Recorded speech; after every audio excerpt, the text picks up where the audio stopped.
Kitchen అమ్మమ్మకి తిరిగి స్వాగతం. శ్రావణ మాసం వచ్చేసింది కదా, ఇక పండగల హడావిడి, ఏం ప్రసాదాలు చేసుకోవాలి అన్న హడావిడి. నేనైతే 12 రకాల ప్రసాదాలు జస్ట్ 2 గంటల్లో ఎలా చేయొచ్చో చూపిస్తున్నాను. ప్రతి ఒక్కరికి ఒక్కొక్క ఆనవాయి ఉంటుంది, అందుకనే ఎవరు ఎన్ని వెరైటీస్ చేస్తారో అన్ని చేసుకోండి. ఒకవేళ నా వీడియో మీకేమైనా హెల్ప్ అవుతుందేమో చూసుకోండి. వీడియో చివరి వరకు చూస్తే స్కిప్ చేయకుండా మీకు కూడా ఎలా సులువుగా చేయాలో అర్థం కావచ్చు. ముందు రోజు రాత్రి చిన్న గ్లాసు టీ తాగే గ్లాస్ తోటి 1 గ్లాసు మినప్పప్పు గిన్నెలో వేసుకున్నాను. 1 గ్లాసుకి 2 గ్లాసులు బియ్యము, అలాగే కొద్దిగా మెంతులు 3-4 సార్లు కడిగేసి నీళ్లు పోసి నానబెట్టుకొని పక్కన పెట్టుకోవాలి.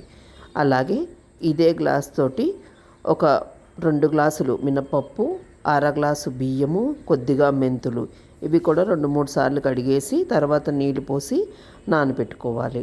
అలాగే శనగలు 1 గ్లాసు 2 సార్లు కడిగేసుకుని నీళ్లు పోసి నానబెట్టుకోవాలి.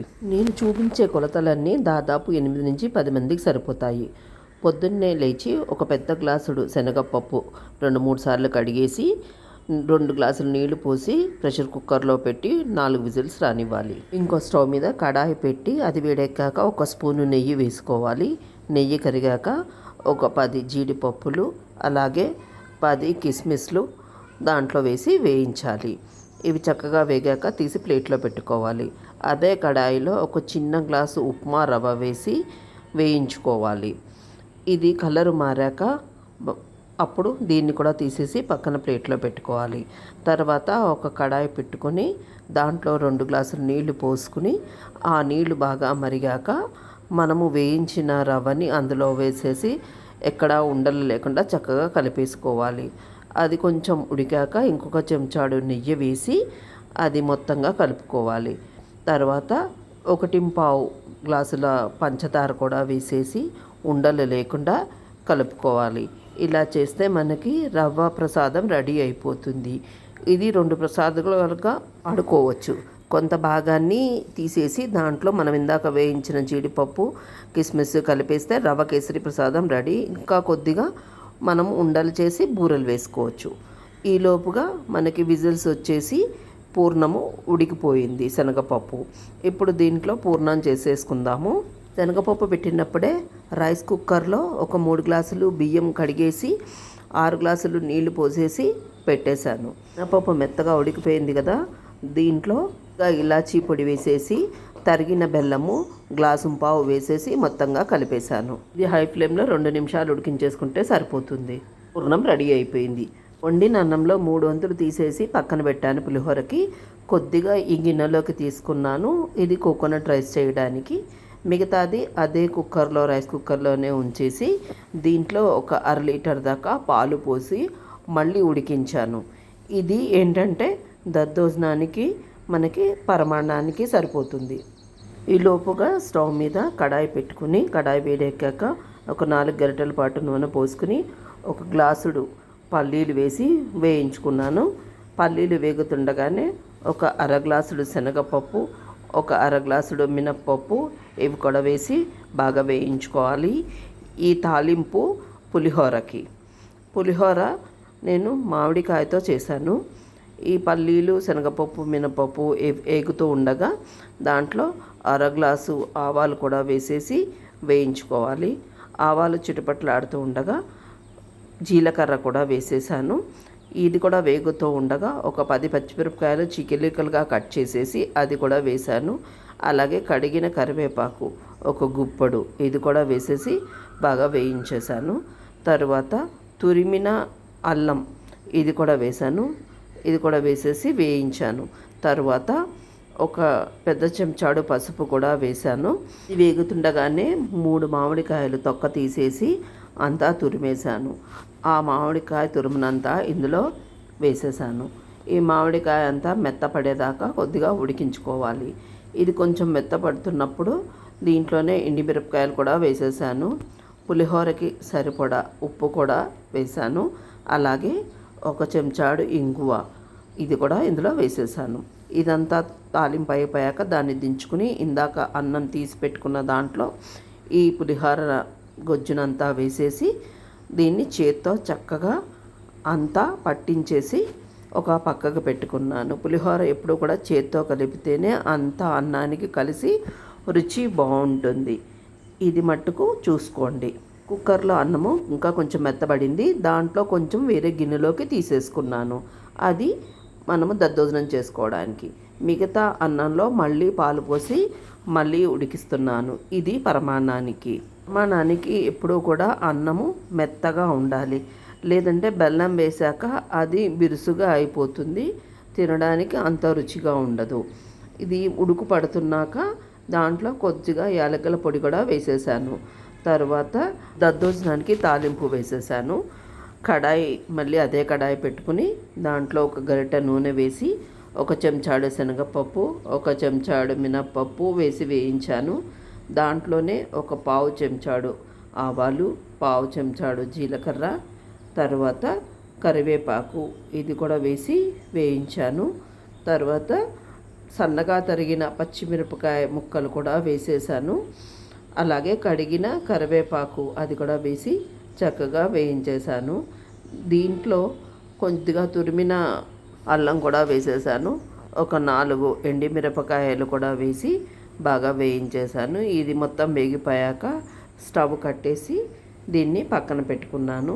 ఈ పోపు కొద్దిగా చల్లారాక ఇందాక మనము గిన్నెలోకి తీసి పెట్టుకున్న అన్నంలో ఇది వేసేసి అలాగే కొద్దిగా ఇంగువ వేసి మొత్తంగా కలిపేశాను. లోపు ఇంకో స్టవ్ మీద శనగలు కడిగేసి దాంట్లో 2 గ్లాసులు నీళ్లు పోసేసి దాన్ని ఒక 5-6 విజిల్స్ వచ్చేదాకా పెట్టి ఉడికించేశాను. ఇప్పుడు స్టవ్ మీద కడాయి పెట్టి కడాయి వేడెక్కాక ఒక చెంచాడు నూనె పోసి దాంట్లో ఒక చెంచాడు శనగపప్పు, ఒక చెంచాడు మినప్పప్పు, ఒక అర చెంచాడు ఆవాలు, అర చెంచాడు జీలకర్ర వేసి వేయించాను. తర్వాత సన్నగా తరిగిన పచ్చిమిరపకాయలు, కరివేపాకు, అలాగే తురిమిన అల్లం ముక్కలు కూడా వేసేసి వేయించాను. దీంట్లో ఒక 2 ఎండుమిరపకాయలు కూడా వేసి వేయించేశాను. ఎగుతూ ఉండగా దీంట్లో ఒక 10 జీడిపప్పు పలుకులు కూడా వేసేసి వేయించాను. ఇది కొబ్బరి అన్నం కోసం, అందుకనే కొద్దిగా మసాలా కూడా వేశాను. ఇది అంతా వేగాక తురిమిన పచ్చి కొబ్బరిని అందులో వేశాను. ఇది వేయించేసుకుని ఇది వేగాక అప్పుడు దీంట్లో కొద్దిగా ఉప్పు అది వేసుకున్నాక అన్నము ఇందాక మనం తీసి పెట్టుకున్న అన్నం కూడా వేసేసి వేయించేశాను. ఇది ఒక గిన్నెలోకి తీసేసుకున్నాను. మనకి వరి అన్నం కూడా రెడీ అయిపోయింది. ఇంకోవైపు మనము ఇందాక పాలు పోసుకున్న అన్నము చాలా మెత్తగా ఉడికిపోయింది. పరమాన్నం కోసం పెట్టింది. దాంట్లో 1.25 గ్లాసు బెల్లము, తురిమిన బెల్లము వేసేసి అంతా కలిపేశాను. తర్వాత దీంట్లోకి వేసుకోవడానికని ఒక కడాయి వేడి చేసి దాంట్లో ఒక చెంచాడు నెయ్యి వేసి దాంట్లో జీడిపప్పు ఒక 10 జీడిపప్పు, 10 కిస్మిస్ ఇవి 2 వేసేసి బాగా వేయించేశాను. ఇది గోల్డెన్ కలర్ వచ్చాక దీన్ని దింపేసి దీన్ని పరమాన్నంలో కలిపేశాను. ఇప్పుడు మనకి పరమాన్నం కూడా రెడీ అయిపోయింది. ఈలోపుగా మనము స్టవ్ మీద పెట్టిన శనగలు కూడా ఉడికిపోయాయి. ఈలోపు గారెల్లోకి వాటిల్లోకి చట్నీ చేసేసుకుందాము. ఒక మిక్సీ జార్ తీసుకుని దాంట్లో ఒక 10 పచ్చిమిరపకాయలు వేశాను.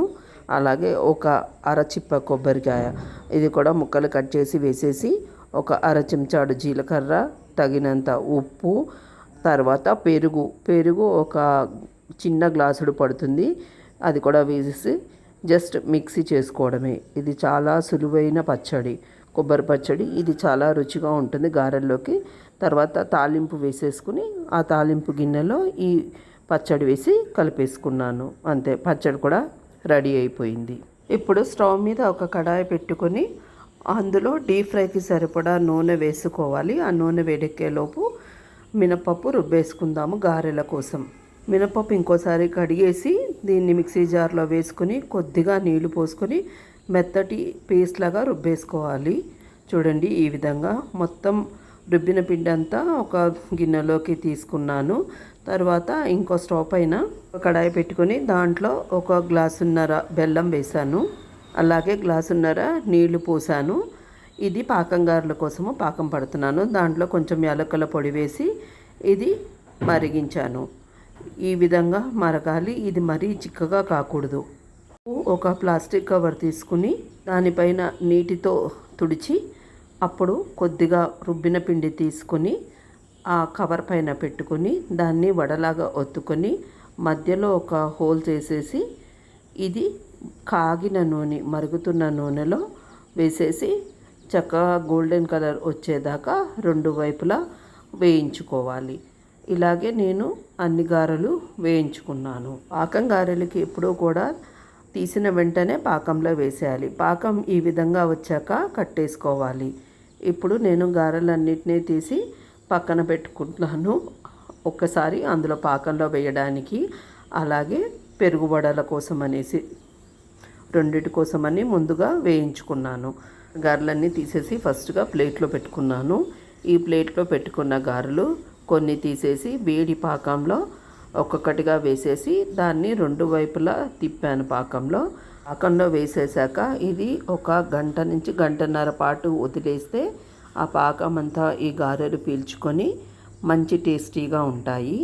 ఈ విధంగా చేసి సర్వింగ్ బౌల్లోకి తర్వాత షిఫ్ట్ చేశాను. ఒక గిన్నెలో ఉత్తి నీళ్లు పెట్టుకున్నాను. ఈ నీళ్ళలో వేడి గారెలు వేసినవి తీసి అందులో కొన్ని వేశాను. ఇది మనము పెరుగు గారెల కోసం ఈ వేసిన గారెల్ని ఒకసారి గట్టిగా ప్రెస్ చేయాలి. ఇందులో ఉన్న 80% నీళ్లు వెళ్ళిపోవాలి. పాకంగా చూడండి ఈ విధంగా సర్వింగ్ బౌల్లోకి తీసేసుకున్నాను.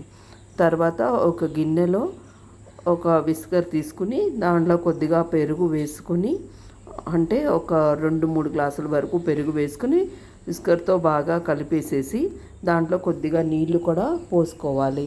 ఎందుకంటే మరీ గట్టిగా ఉంటే అది వడలు పీల్చదు కాబట్టి కొంచెం పలచగా చేసుకుని దాంట్లో తగినంత ఉప్పు కూడా వేసుకోవాలి. ఇది పెరుగుకు సరిపడా వేసుకుంటే సరిపోతుంది. ఎందుకంటే వడల్లో ఆల్రెడీ మనం ఉప్పు వేసాం కదా. నీళ్ళల్లోంచి తీసిన వడలన్నిటినీ తీసేసి ఈ పెరుగు మిశ్రమంలో వేసేయాలి. పెరుగు మట్టుకు కమ్మని పెరుగు చూసుకోండి. పుల్లటి పెరుగు అయితే పెరుగు వడలకి బాగోదు. ఎందుకంటే ఇది కొంచెం నానాలి. పుల్లటి పెరుగులో నానితే కనుక ఇంకా పులుపు పట్టేసి తినడానికి బాగోదు. ఇవన్నిటినీ ఇలా తీసి పైన కూడా పెరుగు వేసేసి ఇది సర్వింగ్ బౌల్లోకి తీసేసుకున్నాను. శనగల తాలింపు కోసం ఒక మిక్సీ జార్ తీసుకొని దాంట్లో కొద్దిగా కట్ చేసిన కొబ్బరికాయ ముక్కలు, అలాగే కొన్ని పచ్చిమిరపకాయలు, కొద్దిగా జీలకర్ర ఇది వేసేసి కొద్దిగా ఉప్పు కూడా వేసి మిక్సీ జార్లో మెత్తగా గ్రైండ్ చేయాలి. తర్వాత స్టవ్ మీద కడాయి పెట్టుకుని కడాయి వేడెక్కాక ఒక గరిటె నూనె వేసి ఆ నూనె వేడెక్కాక కొద్దిగా ఆవాలు, తర్వాత జీలకర్ర వేసి వేయించుకున్నాను. తర్వాత దాంట్లో కడిగిన కరివేపాకు కూడా వేసేసి వేయించాను. ఒక 5-6 ఎండుమిరపకాయలు కూడా వేసేసి వేయించేశాను. దీంట్లో శనగపప్పు మినప్పప్పు వేయలేదు. ఎందుకంటే ఇది శనగల తాలింపు కోసం కాబట్టి. దాంట్లో ఉడికించిన శనగలు కూడా వేసేసాను. ఉడికించేటప్పుడు శనగల్లో కొద్దిగా ఉప్పు వేసాను కాబట్టి ఇక్కడ కొంచెమే వేసాను. ఇప్పుడు దీంట్లో ఇందాక మిక్సీ చేసిన కొబ్బరి మిశ్రమాన్ని వేసేసి చక్కగా కలిపేశాను. ఇది ఒక 5 నిమిషాల పాటు ఉడికితే ఆ కొబ్బరి టేస్ట్ అంతా ఈ శనగలకు పట్టి చాలా టేస్ట్గా ఉంటుంది. తర్వాత మనం నానబెట్టుకున్న మినప్పప్పు, బియ్యము వీటిల్ని మిక్సీలో వేసేసి ఇది కూడా నీళ్లు వేసుకుంటూ మెత్తగా పిండిలాగా రుబ్బుకోవాలి. ఈ రుబ్బిన పిండిని అంతా ఫస్ట్ ఒక పెద్ద గిన్నెలోకి తీసుకున్నాను. తర్వాత గిన్నెలో కొద్దిగా ఉప్పు, కొద్దిగా బెల్లం తరుగు, తర్వాత చింతపండు రసము కొద్దిగా ఇది అంతా వేసి ఫస్ట్ బాగా కలుపుకున్నాను. దీంట్లో ఇందాక రుబ్బిన పిండి కొంచెం తీసుకుని బాగా కలుపుకున్నాను. ఇది ఏంటంటే పూర్ణం బూరెల కోసము, మామూలు బూరెల కోసం పైన తోపుకి ఇవి కలపడం వలన పైనది కూడా రుచిగా ఉంటుంది. తర్వాత ఈ పిండి మిశ్రమంలో మనము ఇందాక ఇస్త్రీ చేసుకున్నాం కదా, దాన్ని చిన్న చిన్న ఉండలుగా చేసుకుని ఫస్ట్గా రవ్వ బూరెలు వేసుకుందాము. ఇప్పుడు ఈ రవ్వ మిశ్రాన్నంతా పిండిలో ముంచేసి అప్పుడు అది వేడి నూనెలో వేసి బాగా వేయించుకుందాము. చాలామంది బూరెలు పైన తోపులో ఏమీ కలపరు, కానీ ఇలా కలపడం వల్ల రుచి బాగుంటుంది. అందరూ మొత్తంగా బూరె తినేయగలరు. ఇది అయిపోయాక ఆ ఉత్త పిండినే కొన్ని పొంగు బూరెల కింద వేశాను. ఈ పిండి ఏంటంటే మనం ఇంకేమీ కలపక్కర్లేదు. ఆ పిండిని అలాగే కొంచెం రౌండ్గా ముద్దల కింద వేసేస్తే పొంగుబూర్లు కూడా సిద్ధమైపోతాయి. ఇదే పిండితో మనకి ఇంకొక ప్రసాదం రెడీ. ఇలా వేగిన బూరెల్ని తీసుకొని ఒక సర్వింగ్ బౌల్లోకి తీసుకుని అన్నీ అందంగా పెట్టుకుందాము. ఇందాక చేసుకున్న పూర్ణాన్ని చిన్న చిన్న ఉండలుగా చేసి పక్కన పెట్టుకుందాము. ఈ ఉండలన్నిటినీ పిండి మిశ్రమంలో ముంచి ఒక్కొక్కటిగా వేడి వేడి నూనెలో వేసేసి 2 వైపులా వేయించుకుందాము. అంతే, పూర్ణం బూరెలు కూడా సిద్ధమైపోయాయి. చేసేటప్పుడు మట్టుకు జాగ్రత్తగా చూసుకోండి, అది సరిగ్గా వేయకపోతే చీదేస్తాయి. లోపల పూర్ణం అంతా బయటికి వచ్చేసి నూనె అంతా పాడైపోతుంది. ఇలా వేయించుకున్న బూరెలన్నీ తీసేసి ఒక ప్లేట్లో సిద్ధం చేసుకుందాము. చూసారు కదండి, తక్కువ గిన్నెలు ఉపయోగించుకొని తొందరగా అన్ని రకాలు చేసుకోవడానికి వీలుగా ఎలా చేశానో మీరు కూడా ఒకసారి ఇలాగా ట్రై చేయండి. మీకు కనుక నచ్చినట్లయితే లైక్ చేయండి, షేర్ చేయండి, అలాగే సబ్స్క్రైబ్ చేయండి.